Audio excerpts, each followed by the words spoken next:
o André nos narra todo esse processo de socorro a esse encarnado e ainda retrata, fala ali a respeito das várias equipes, né, de socorro que existem e através da equipe do irmão Francisco.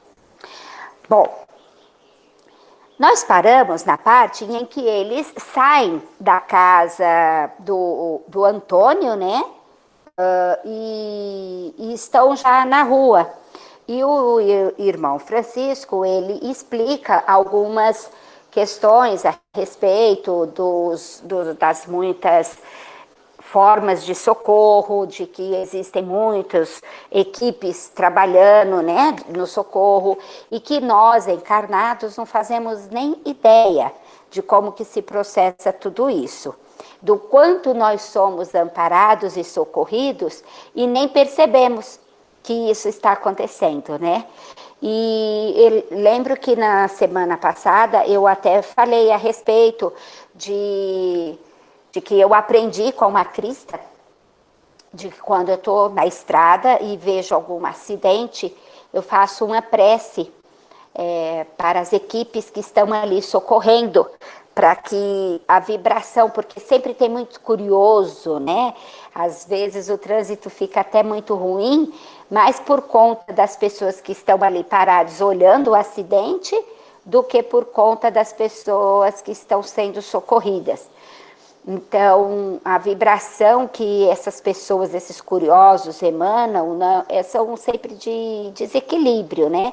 Então, o quanto é importante a gente, quando se depara com uma situação semelhante a essa, a gente poder fazer uma prece para que as equipes possam utilizar daquela vibração boa que nós estamos emanando para ajudá-los. E também foi falado a respeito do quanto que é importante as equipes que se mantêm em prece, as pessoas que se mantêm em prece. Porque na equipe do irmão Francisco, ele tinha ali algumas das mulheres que estavam ali na equipe dele, que ficavam em oração, ajudando na cura, né? Naquele processo ali de socorro àquele organismo que estava doente e na iminência de um desencarne. E eu falei até a respeito do quanto é importante os médios que nós chamamos médios de sustentação, que são aqueles que dizem assim, porque eu não vejo nada, eu não ouço nada, vamos fazer uma avaliação espiritual, aí ele fala assim, eu não percebi nada. Porém, a vibração dele é de um equilíbrio muito grande e durante todo o processo dos trabalhos na casa, eles são importantíssimos para manter o padrão vibratório elevado. Então, se você que está aí não vê os espíritos, não escuta os espíritos, não incorpora os espíritos, não se preocupa, a sua missão é muito grande. Gente, eu não consigo ver vocês todos, então eu peço que quem quiser falar, levanta a mãozinha aí, que até hoje eu não descobri como é que faz isso, mas o Juliano vai ver, e aí o Juliano avisa e vocês falam, tá bom? Bom, então eles saíram da casa e o irmão Francisco foi explicando tudo isso para eles, né? Hoje, gente, vai ser bem curtinho, então vai dar assim para todo mundo falar um pouquinho, né? Vai dar para a gente se despedir aí nessas semanas que nós vamos ficar aí sem estudo. Vai dar para todo mundo falar um pouquinho, que agora é bem curtinho. Eu anotei aqui que eu achei assim muito importante ler esse parágrafo aqui da página 78, tá? Que diz o seguinte: são muitos os irmãos afins, continuou meu interlocutor, interrompendo minhas reflexões íntimas.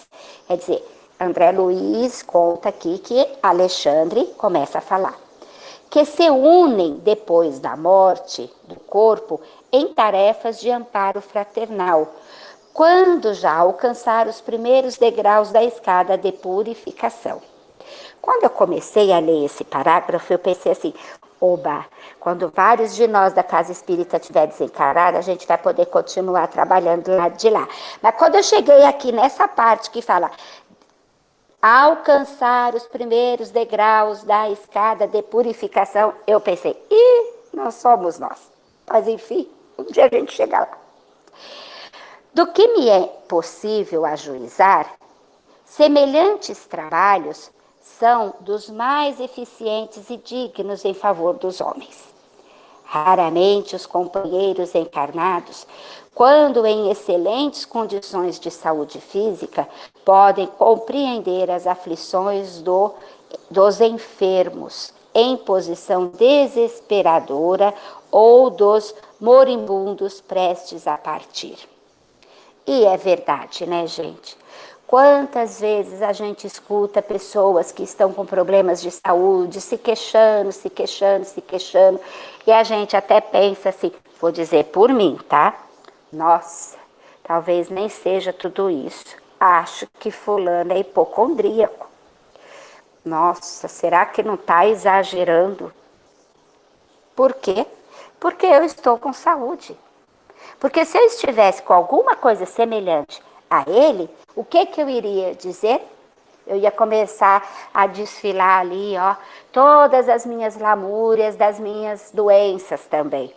Já observar que quando um começa a falar de doença, logo o outro começa a falar também. E aí fica aquela disputa para ver quem que está mais doente, né? Eu já cansei de ver isso. Conheço uma pessoa da minha família que inclusive diz assim, isso é porque você não sente o que eu sinto. Mas vamos lá. Nós outros... Oi. Se me permite... Pode falar, Ju. Com certeza. Uma coisa que me chamou a atenção nessas informações, né, deixadas pelo Francisco, é que, assim, muitas vezes na própria casa espírita, né, a gente encontra pessoas nessas condições, né, que vêm com dores da alma, dores profundas da alma, e muitas vezes nós, voluntários da casa espírita, achamos assim, não, isso aí é normal, isso aí não é nada, isso aí é, sei lá, segunda-feira, né? Então, a gente não tem essa noção, porque nós somos espíritos com experiências diferentes, vivendo em condições diferentes. Talvez para aquele irmão que procura a casa, aquela dor que aos seus olhos é minúscula, para ele traz uma angústia, um sofrimento de eras, né? Então, principalmente a gente que está nesse empenho em tentar melhorar e aprender mais para conseguir auxiliar mais, eu acho que a gente precisa se vigiar nesses pensamentos também, porque a gente sabe que esses pensamentos em uma corrente mediúnica, em uma corrente de auxílio espiritual, junto aos benfeitores, atrapalha demais. Né? Isso, exatamente, com certeza, atrapalha muito. Né? Uhum. Bem verdade, Ju. Bem verdade mesmo. Nós que estamos numa corrente, a gente precisa vigiar demais os nossos pensamentos, porque um simples pensamento pode abrir assim brechas, né, e atrapalhar demais, ou cair demais o padrão vibratório e atrapalhar muito no socorro aquele que está ali necessitando, seja encarnado ou desencarnado. Bom, ele continua. Nós outros, porém, no quadro de realidades mais fortes, sabemos que, muitas vezes, é possível efetuar realizações deveras sublimes, de natureza espiritual, em poucos dias nessas circunstâncias, depois de largos anos de atividades inúteis. No leito da morte, as criaturas são mais humanas e mais dóceis. Dir-se-ia que a moléstia intransigente enfraquece os instintos mais baixos, atenua as labaredas mais vivas das paixões inferiores, desanimaliza a alma, abrindo-lhe em torno interstícios abençoados por onde penetra infinita luz. vou dar uma paradinha aqui. Douglas, o que significa interstícios?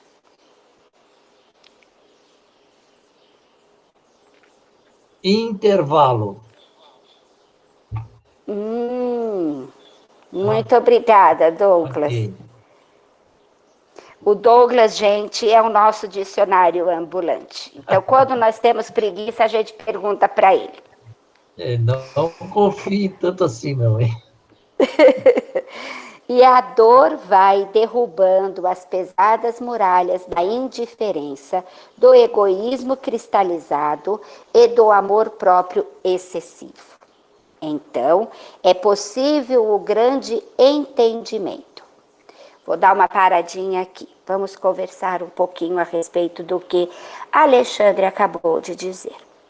Então, nas horas derradeiras da vida de encarnado, a dor, a doença, ou seja lá o que for, né, que a pessoa está vivendo, normalmente a doença do corpo físico, acaba aproximando esse espírito de Deus, digamos assim. Alguns evangélicos, eles dizem o seguinte, que até no último segundo de vida, se a pessoa aceitar Jesus, ela está salva. Eu entendo da seguinte maneira esse pensamento deles. Nós somos espíritos eternos e estamos constantemente aprendendo. Se nos últimos instantes de vida na Terra, nós entendermos, não de uma forma plena, mas se nós aceitarmos que Jesus, ele realmente é o caminho, a verdade e a vida, nós estaremos iniciando ali uma nova etapa da nossa existência como espírito eterno, dessa nossa jornada, né? Então, é por isso que eles dizem que o espírito está salvo. Porque aquele espírito, ele despertou, né, para as verdades eternas. Então, todas essas situações onde o corpo adoece, onde as pessoas vão se despindo da vaidade, do orgulho, e vão se voltando e se percebendo como espírito eterno. Gente, eu presenciei isso pessoalmente há pouco tempo, há pouco mais de um ano, em um grande amigo que desencarnou. Eu conheço assim há mais de 30 anos e nunca em momento algum ele falava sobre Deus. Ele ou a esposa ou a família falava sobre Deus. Eles nunca iam nenhum tipo de religião, seja católica, evangélica, enfim, nenhuma, não tinham. Eles não se denominavam ter nenhuma fé. Acreditavam em Deus e pronto, assim como um monte de pessoas, né? Mas eles não tinham, não falavam nada, eles não tinham o hábito de, sabe? E eu tive, assim, uma amizade íntima, sabe? De frequentarmos a casa um do outro. Porém, nos últimos anos de vida dele, ele sofreu de um câncer muito agressivo, que levou ele assim, a um período muito longo, uns 2 anos de tratamento muito dolorido, muito sofrido mesmo. E qual não foi a minha surpresa quando eu fui visitá-lo nos últimos dias de vida dele, e a esposa dele me falou que todos os dias eles estavam orando. Eles estavam rezando, tinha um horário certo para eles orarem. Então, assim, eu me emocionei demais com aquilo, porque isso que Alexandre está dizendo aqui foi o que eu vi acontecer, né?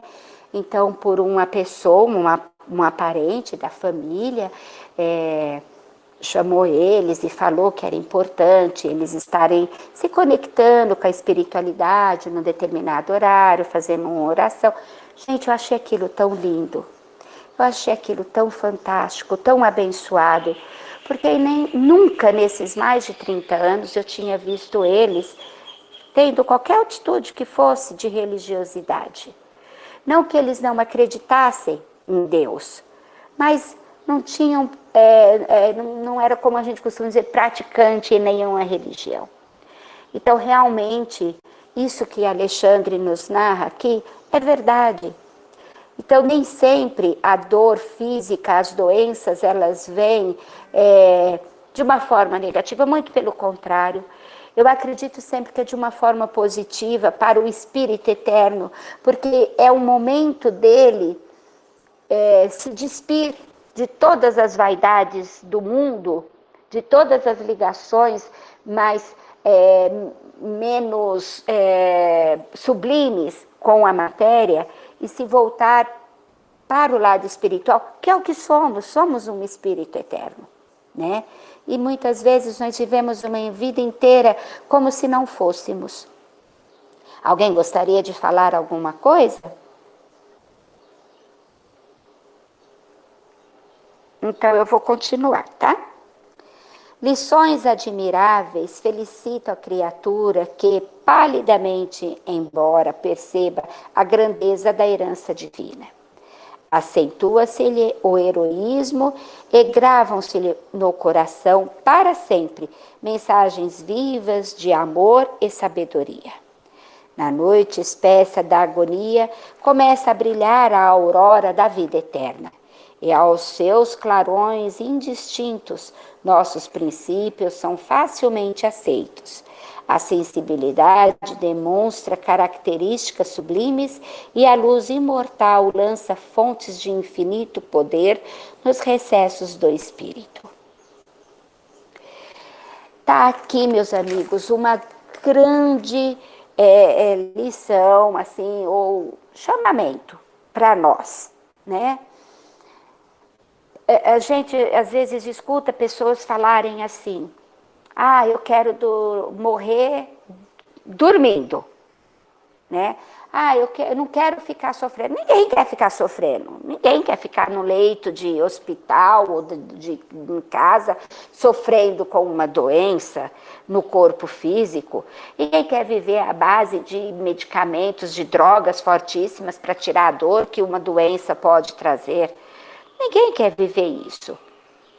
Porém, Jesus disse que caminhemos ao lado do nosso inimigo enquanto é dia. E nem sempre esse inimigo é um outro. Muitas vezes esse inimigo são as nossas más inclinações, são as nossas más tendências que ainda nos impedem a jornada, nos impedem de caminhar à frente, né, na nossa evolução.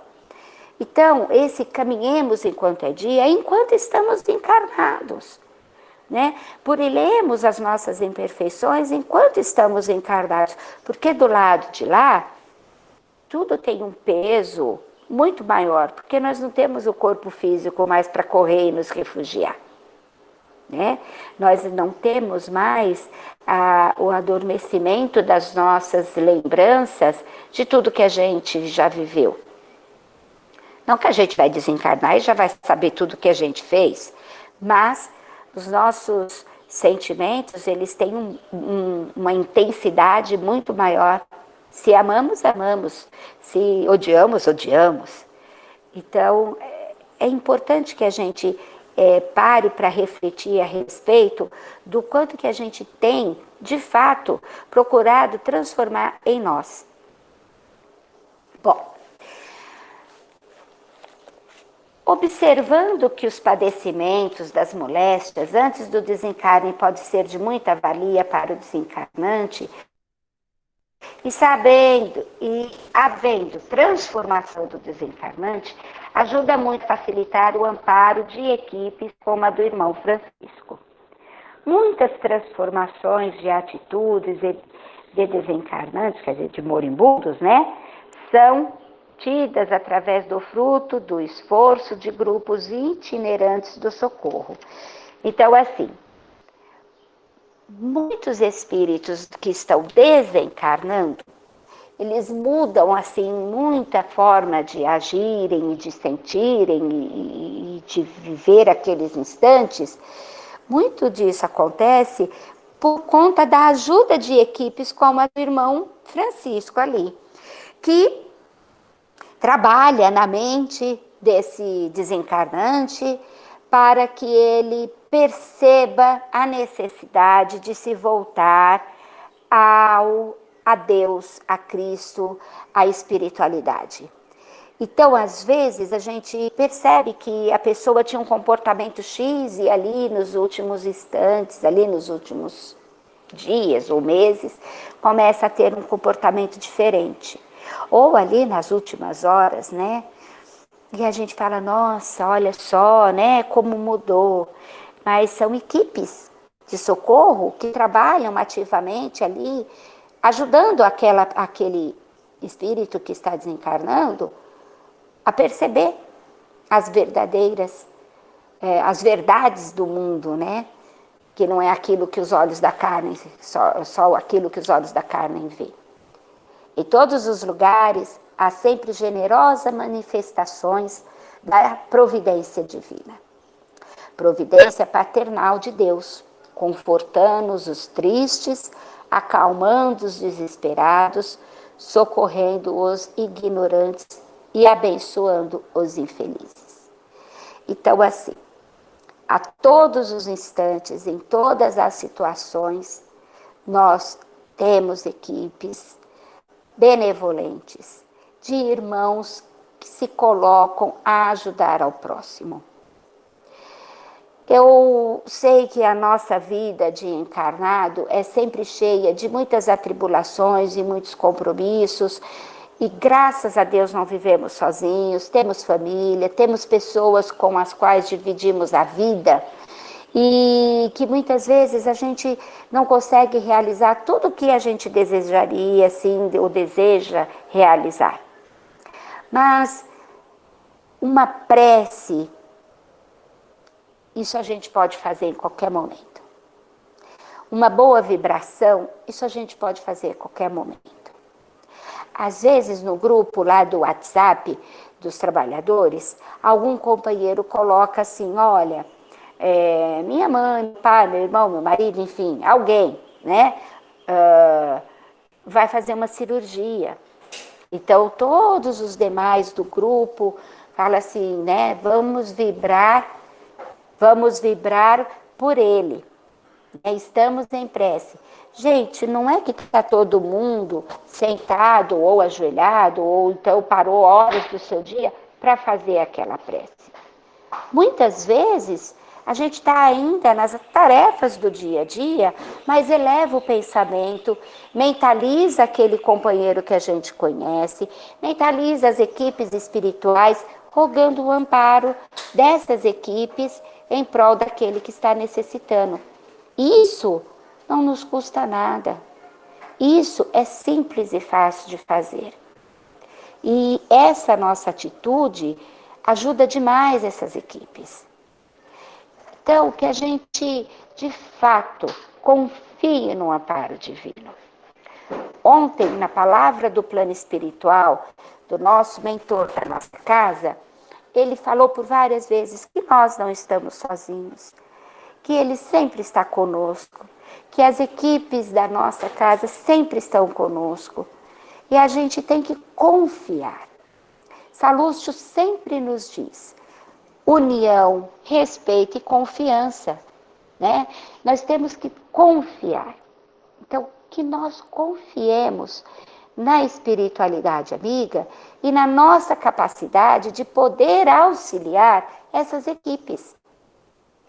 Que nós confiemos na nossa capacidade de transformar as nossas imperfeições, porque todos nós podemos. É um esforço, com certeza. Exige trabalho, com certeza. Mas nada vem fácil. Tudo exige dedicação, exige trabalho, né? Perseverança. Muitas vezes vamos cair e tantas outras vamos nos reerguer, mas é assim que a gente vai aprender. Agora eu vou deixar para que mais outros falem.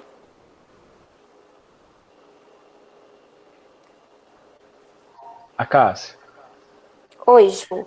se me permite, eu gostaria de fazer a leitura de um texto do que eu estava lendo hoje à tarde, né? Eu falei assim, a gente vai terminar cedo, né? Porque eu estava relendo o capítulo.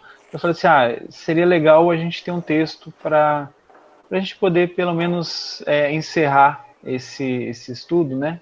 A gente já recebe essas informações do André Luiz, mas eu, claro, né, amante que sou do Emmanuel, busquei um texto dele, né? Então, eu encontrei um texto bacana num livro que foi um compilado que a FEB fez, um trabalho fantástico, que é chamado Evangelho por Emmanuel, onde eles pegaram e separaram os comentários que Emmanuel faz sobre cada um dos livros dos evangelistas e também dos Atos dos Apóstolos. Esse em específico é do livro dos comentários do Emmanuel sobre o Ato dos Apóstolos.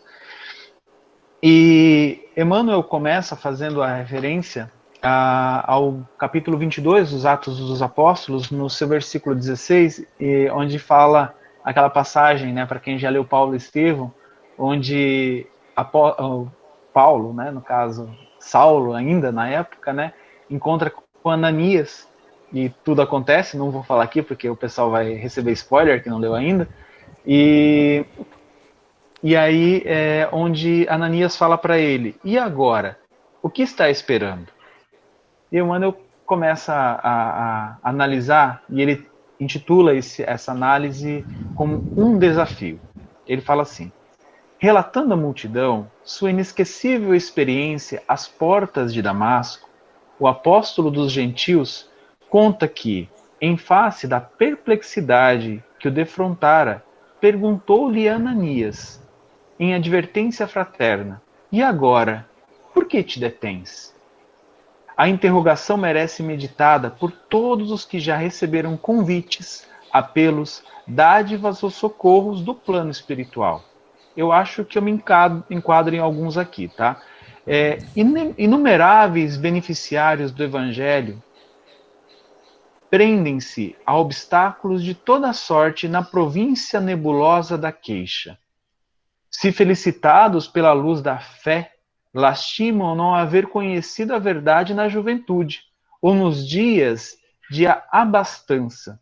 Contudo, na idade madura ou na dificuldade material, sustentam as mesmas tendências inferiores que lhe marcavam as atitudes nos círculos da ignorância.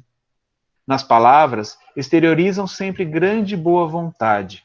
Entretanto, quando chamados ao serviço ativo, queixam-se imediatamente da falta de dinheiro, de saúde, de tempo, de forças.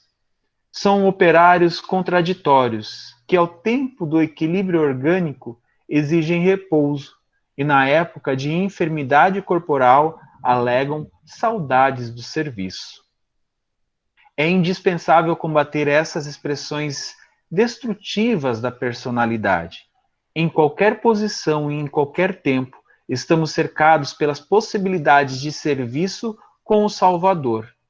E para todos nós, que recebemos as dádivas divinas de 1000 modos diversos, foi pronunciado o sublime desafio. E agora, por que te detens? Essas palavras a gente pode encontrar originalmente no livro Caminho, Verdade e Vida, no capítulo 147. Eu achei muito oportuna, né, uma vez que Francisco e o André relatando os relatos de Francisco nesse capítulo de socorro espiritual, nós também almejamos ser esses socorristas aqui encarnados e às vezes no desdobramento do sono físico. Então, é muito interessante que nós tenhamos essa visão, né, ou essa compreensão que Emmanuel nos coloca aqui nesse desafio.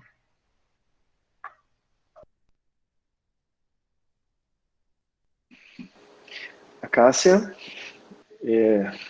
gostaria de fazer um comentário.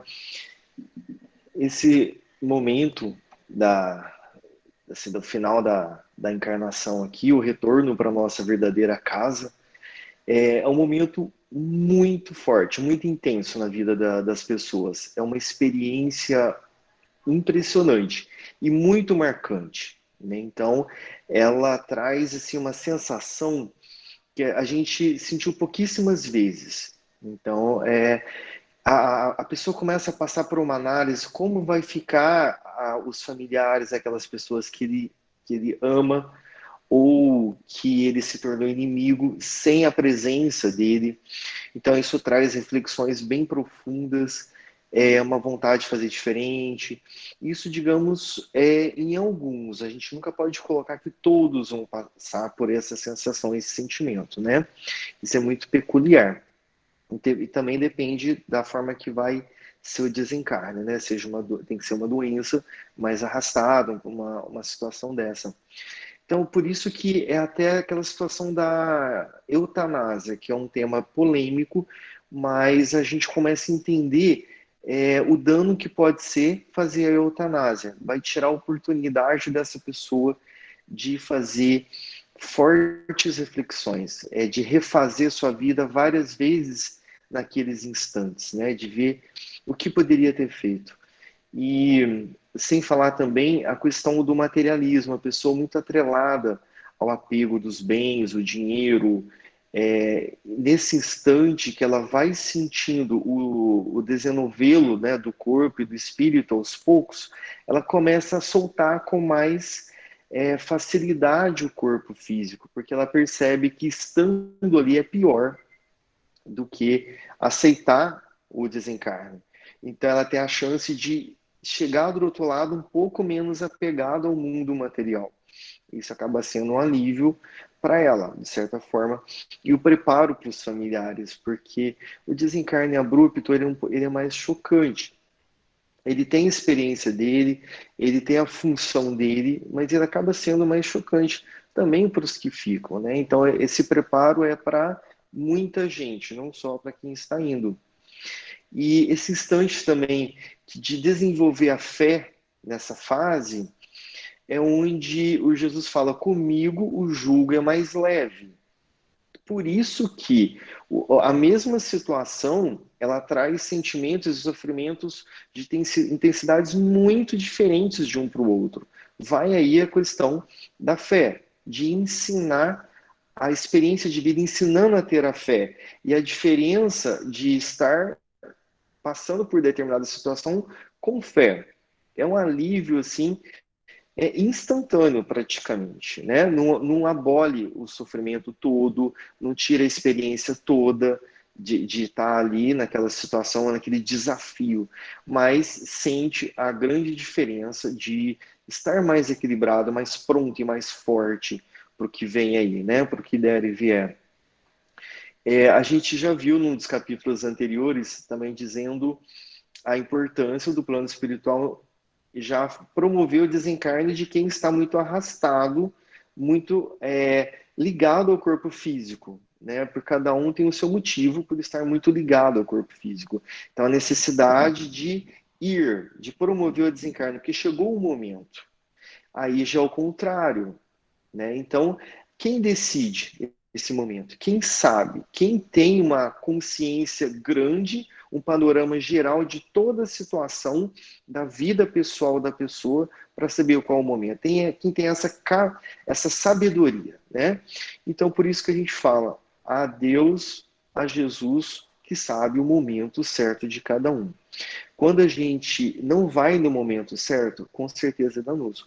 É como quebrar um ovo antes do pintinho estar pronto. Né, como abrir a crisálida da borboleta antes dela estar pronta.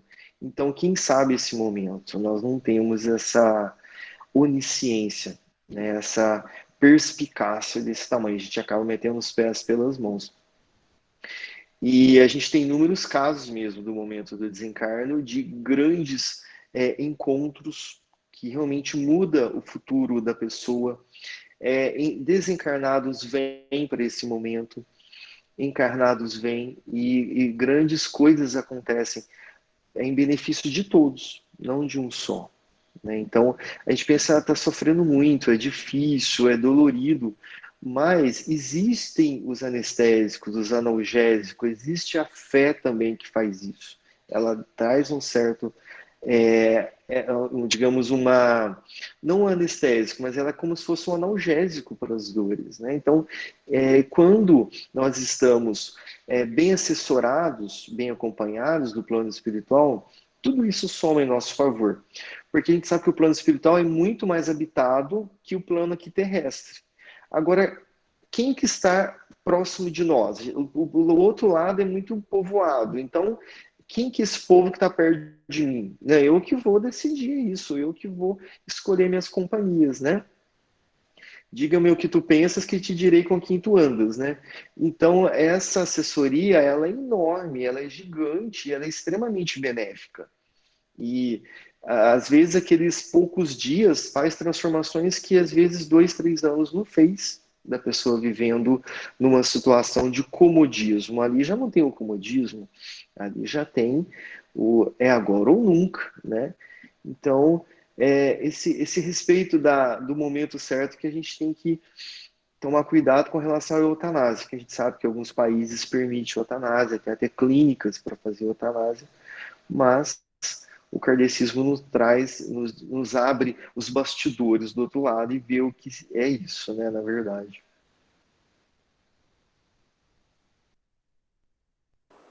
É bem verdade, Ivens, bem isso mesmo. E tudo isso me fez lembrar um trecho de uma mensagem que nós recebemos ontem de um espírito, né? E ele diz assim, uma parte lá da mensagem, ele faz uma pergunta.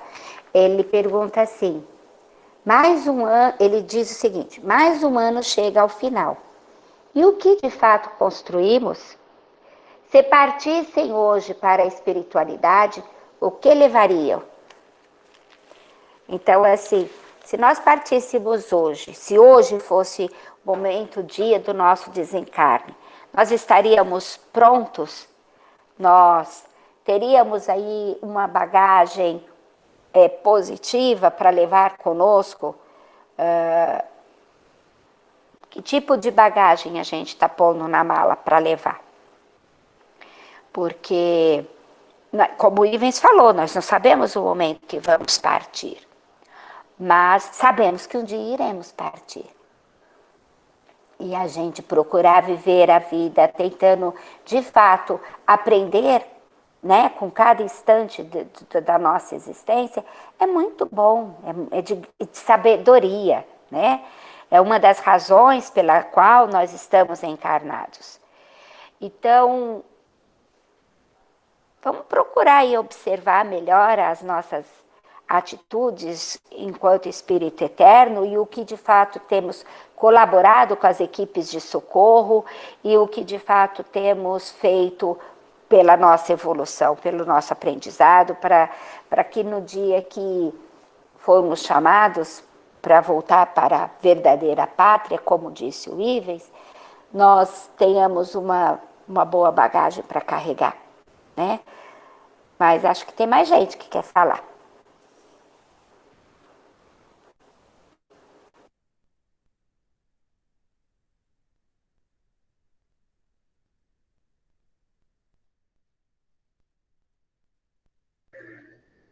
Bom, gente, eu acho que não tem. Hoje a Rita não abriu a boca, não dá para acreditar. A Rita está falando sem microfone. Ela não sabe mexer no... Peraí, é que eu não sei no telefone direito, eu tô meio perdido. Não, eu só quero escutar hoje. Normalmente eu falo bastante. Mas eu achei que nada... quando falasse de eutanásia, eu fosse provocar vocês, agora todo mundo vai querer falar. Não, mas todo mundo concorda, né? Eu fiquei pensando, quem sabe... A gente vai falar sobre isso, a gente vai falar sobre isso, se eu não me engano, ou no livro que vem, que é Obreiros, ou no próximo, que é a Libertação. Não se preocupem. Mas já que vocês pediram, fazem tanta questão que eu falo... Não... Eu lembrei você falando, o Ivens falando do momento do desencarne, né, das pessoas que vêm, as familiares que vêm nos amparar, nos socorrer.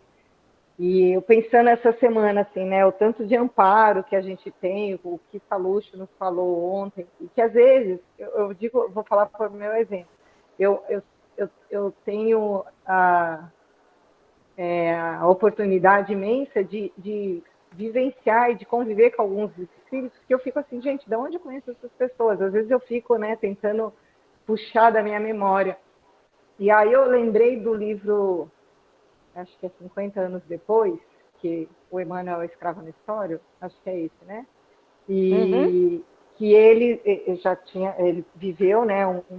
Vou dar um spoiler, quem não leu que lute. Que ele vive, né, já uma existência cristã dentro, né, dos preceitos cristãos, e ele no momento do desencarne dele, quem vem buscar ele, um dos espíritos, é Lívia, né, do Públio, né, há 2000 anos, e aí, só que ele olha para Lívia, mas ele não se recorda de quem é Lívia. Olha isso, porque eles já estavam há algum tempo vivendo longe, só que ele sente no coração dele que é um espírito familiar, né? Que ele tem um amor por esse espírito. Então, às vezes, eu acho que a gente precisa ter essa certeza no nosso coração, de que a gente está amparado pela nossa família. Afinal de contas, né? É isso que Jesus sempre pregou. Todos nós somos irmãos, né? A nossa família fraternal é gigantesca, né?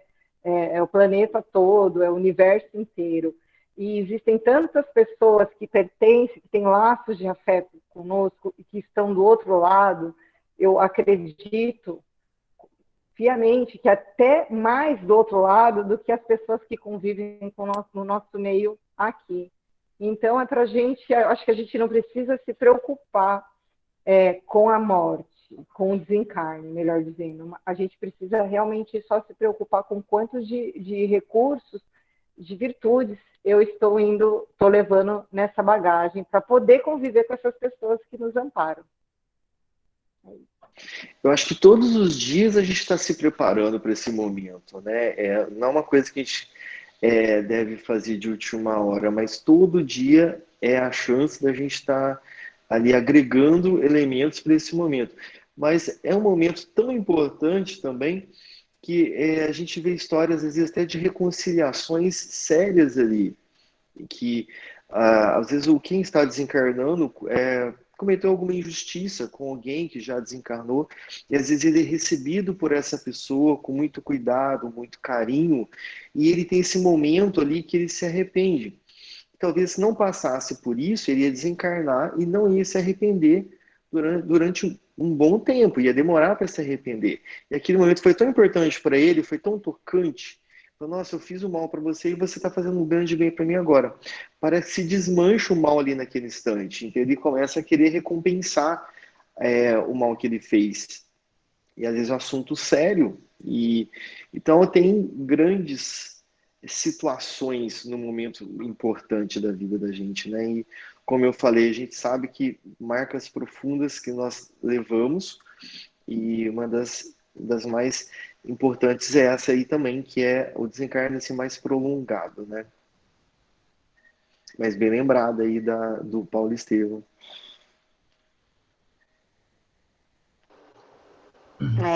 É verdade. Fala, Douglas. Como a gente tem tempo, talvez eu pudesse ilustrar um pouquinho essa questão da nossa preocupação com a nossa missão, né?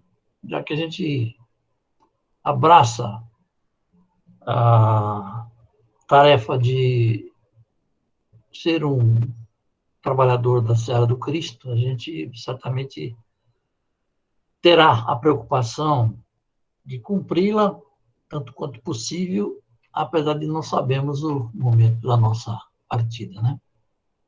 Então, nesse sentido, eu gostaria de dar o testemunho aqui de um episódio que eu vivenciei, que me deu um ensinamento muito grande. Certamente nenhum de vocês conhece, a Laura foi esposo da Jupira, que ainda tem o centro ali no limite do município de São Sebastião de Guaragatatuba, no qual frequentei algum tempo. A Laura era um médium extremamente capacitado, ele tinha muitas propriedades mediúnicas e uma dedicação absurda com relação à tarefa de ajudar o próximo. Ele vivia 24 horas envolvido com as questões relacionadas com as dificuldades. Ele era professor na vida particular e se dedicava demais, né? Bom, esse amigo, eu tinha saído de São Sebastião e fui morar em São José quando eu fiquei sabendo que ele estava numa cama tratando de um câncer e eu vim visitá-lo. Nós tínhamos muita intimidade e ele chorou profundamente nesse momento. Ele chorava e eu não conseguia entender por que ele chorava. E eu interpretei, aliás, erradamente, que ele estava com medo de morrer. Ver o que é o julgamento, né?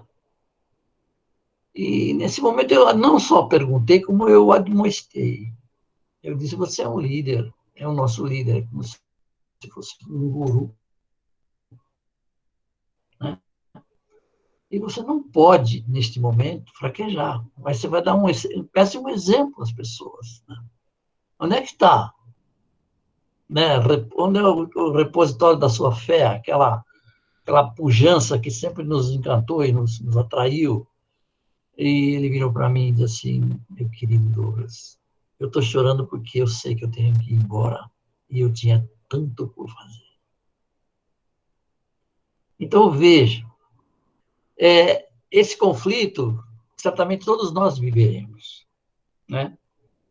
As lições dadas por André Luiz, através do livro Missionário da Luz e todos os demais, nos dizem que nós estaremos sempre amparados pela espiritualidade, estaremos sempre, digamos assim, em parceria do bem com aqueles que têm a tarefa de ajudar o Cristo, né, na remissão da humanidade.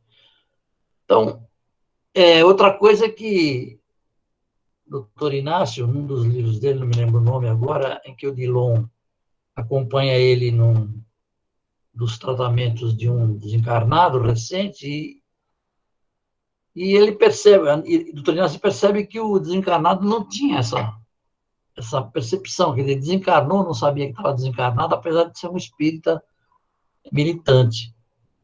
E ele disse, né, pergunta ao Dillon, que era o mentor dele: você se lembra desse livro? Não, sabe? Não. Alguém sabe, pode ser. E ele diz assim: Dillon, não era preciso que a gente informasse as pessoas a necessidade de se conscientizar disso. E o Dillon diz para ele: meu querido Inácio, as pessoas encarnadas deveriam pensar na morte pelo menos uma vez por semana. Então fica aí essa pequena contribuição, né, porque eu acho que esse conflito todos nós temos. E eu, mormente, não porque sou talvez o mais velho do grupo, mas porque passei por um episódio de risco iminente, né? E, na verdade, a gente passa isso todos os dias e a gente vai repousar à noite pensando nessas coisas, fazendo uma avaliação daquilo que nós fizemos, se deixamos de fazer, se fizemos bem feito. E eu queria dizer o seguinte: não importa a qualidade do nosso trabalho, o que importa é o nosso desejo sincero de ajudar e a nossa disposição de fazer. Com certeza faremos muitas coisas que não estão certas, porque ainda não temos o conhecimento, o domínio perfeito da nossa capacidade. E sobretudo, do que precisa ser feito. Eu sempre me questionei isso na Câmara, porque, como a Cássia falou, minha contribuição sempre foi na base do apoio, né, vibratório às câmaras, porque eu realmente sou um médium de inspiração e não tenho essa sensibilidade que a maioria dos nossos médiuns tem. E eu entrego de coração a minha tarefa nas mãos do plano espiritual. Porque não tem outro jeito. Ou eu faço isso, ou eu simplesmente desistiria, porque Seria como se eu tivesse assim, poxa, eu não posso ver, não posso sentir, não posso perceber, como é que eu vou confiar nisso? Mas eu confio. E eu confio. Há muitos anos atrás, eu fazia uma pequena preleção e um senhor que tem os cabelos bem mais brancos do que os meus hoje, e ele, depois de ouvir o que eu falou, ele diz assim, meu filho, posso fazer uma pergunta? Você acredita em tudo isso que você falou? E eu falei, olha, eu posso dizer que nesse momento eu acredito piamente, eu tenho convicção absoluta sobre o que a doutrina não me ensina. Agora, se eu só me pedir uma credencial, eu não tenho. Quando eu passar por lá de lá, quem sabe eu venho ali visitar, ou então a gente se encontra por lá e a gente vai constatar isso aí. Então, eu acho que eu recebi uma mensagem maravilhosa hoje de um amigo, que não sei quem é, mas deve ser um amigo especial, e ele me diz o seguinte, que Jesus está do nosso lado. Jesus confia em nós, confia no trabalho, na nossa dedicação, no nosso esforço. Então, esse estudo é a prova cabal de que nós estamos no caminho certo. Estamos procurando saber com qualidade aquilo que fazemos com devoção. Obrigado.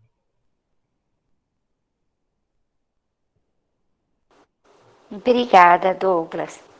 Alguém mais gostaria de falar alguma coisa? Nós ainda temos 5 minutinhos. Gente, lembrando que hoje é o último dia do grupo de estudos, depois só o ano que vem. Volta quando, a Cássia? Eu acho que na segunda quinzena, não, na segunda quinzena, quando é, Juliana, que a gente combinou?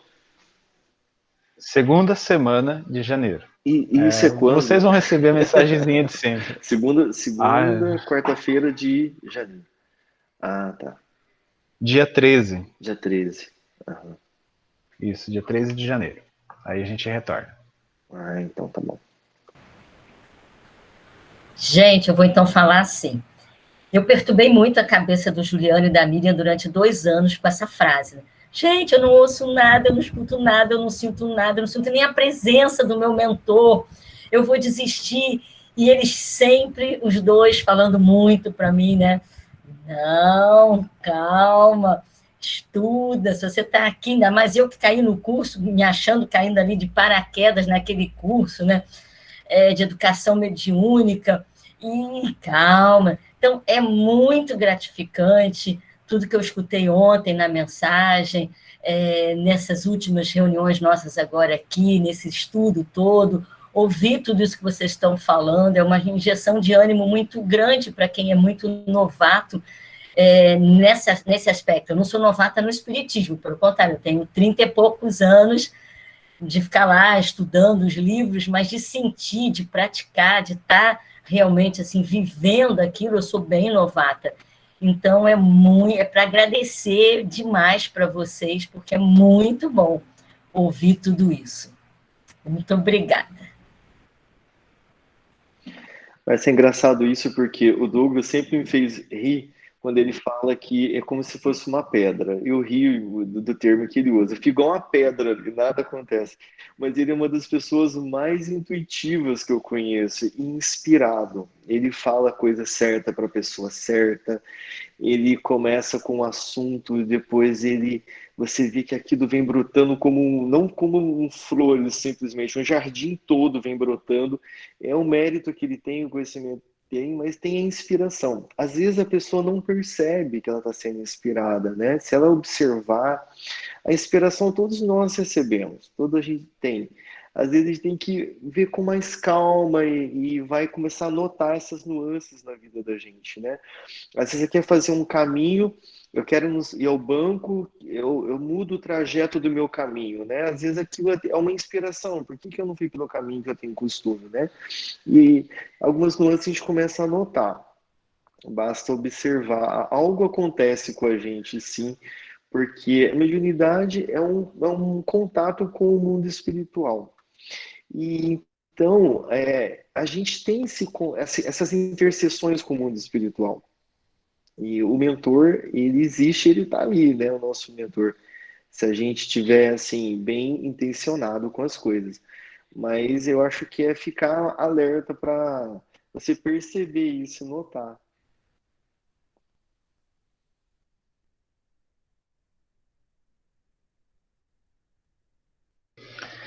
Então vamos mais uma vez. Juliano, antes de É você encerrar, verdade. me permita só mais um comentáriozinho. Claro. Posso falar, Cássia? Bora lá, Ju. O som da Cássia tá com efeito de Internet, tá eco, né? ruim. Internet. Fala, Douglas. Eu queria dizer a todos vocês o seguinte: a próxima aula, eu que estarei incumbido de facilitar, né?